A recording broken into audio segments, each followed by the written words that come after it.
ciidanka booliska jamhuuriyadda Soomaaliland waxay xalay oo ay taariikhdu ahayd 9kii bishii sanaad 2019 tobankii habeenimo xidhaan xildhibaan Maxamed Axmed Dakool kaasoo ku kacay falid ku ah qarannimada jamhuuriyadda Soomaaliland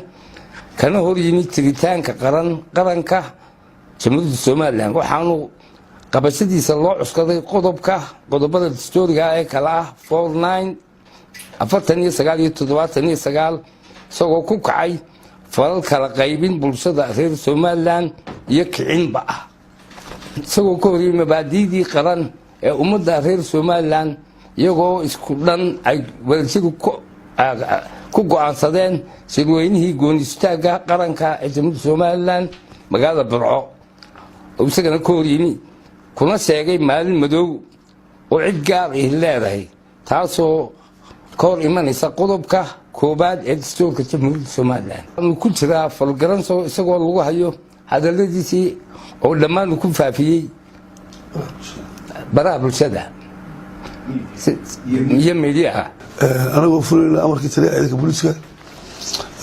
booliska nabadgelyadu waxay dardargelinayaan xilkii iyo waajibaadkii loo waday waxay si adag u qaban doonaan haddii la yidhaahdo baabuurta reerka sayidka sida bilaalisanka baabuurtan xawaaraha aadka ku socota sida kuwa qaadko kale iyo kuwa kaleba